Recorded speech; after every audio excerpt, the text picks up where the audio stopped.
Dear students, welcome to the classes of our academy. We are studying retirement of a partner, and the concept is revaluation of assets and reassessment of liabilities.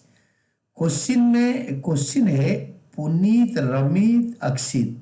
पूरा question अच्छी तरह पढ़ो।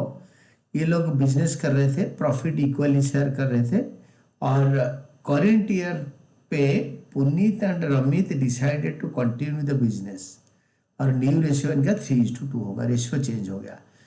दे also decided to give effect to the change in the values of assets and liabilities without changing their book values. उन्होंने जो asset liability बढ़ घट रहा है, इन्होंने यही सोचा कि हम इसके जो चेंजेस है वैल्यू बढ़ने घटने का असेट लायबिलिटीज का, तो हम इसको इफेक्ट देंगे, बट जो हमारा नई बैलेंस शीट बनेगा या जो हमारा बुक्स ऑफ अकाउंट्स होगा उसके वैल्यू चेंज नहीं होगा। यानी without affecting the book values they decided to pass a journal entry. यानी यही पुराना वैल्यू इनका आगे वाले बुक में अपीयर करेगा, रिवैल्यूएशन अकाउंट बनेगा, एक एडजस्टमेंट एंट्री पास होगा। सी हाउ कम, ये कैसे बनता है। इस केस में हम रिवैल्यूएशन अकाउंट बनाएंगे, प्रॉफिट एंड लॉस डिस्ट्रीब्यूट नहीं करेंगे, एक एडजस्टिंग एंट्री दे देंगे। कैसे? लैंड है आपके 5,50,000 बन गया 8,50,000, तो लैंड बढ़ गया 3,00,000, बाय लैंड, रिवैल्यूएशन अकाउंट बना लो। देन बिल्डिंग घट गया 40,000, यू सी बिल्डिंग था कितना और बन गया कितना, तो बिल्डिंग इज रिवैल्यूएटेड लाइक दिस, 2,50,000 से 2,10,000 हो गया। यानी कंप्यूटर 1,00,000 से 70 हो गया, कंप्यूटर 1,00,000 से 70 हो गया, 30,000 डिक्रीज। देन कंप्यूटर सॉफ्टवेयर 5,00,000 से 4,00,000 हो गया, टू कंप्यूटर सॉफ्टवेयर 1,00,000 कम हो गया। डिक्रीज इन एसेट इधर ही आता है डेबिट में, एक्सपेंडिचर या लॉस।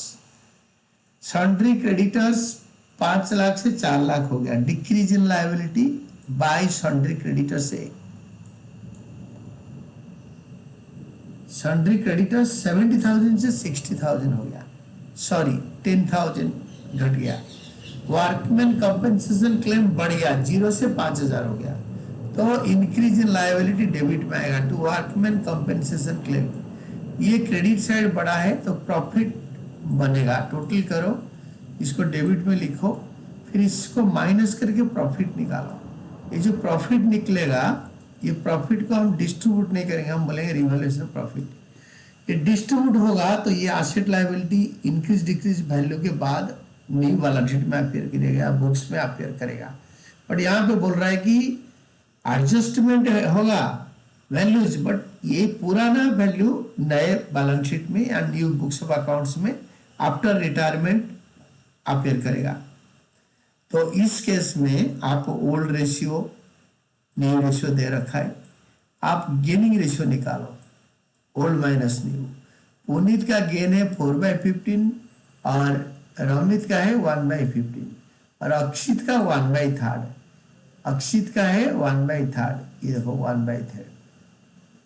अभी ये जो रिवैल्यूएशन प्रॉफिट आया इसका 1/3, ये दोनों कंपेंसेट कर देंगे, पुनीत और रमित कंपेंसेट करेंगे अक्षित को।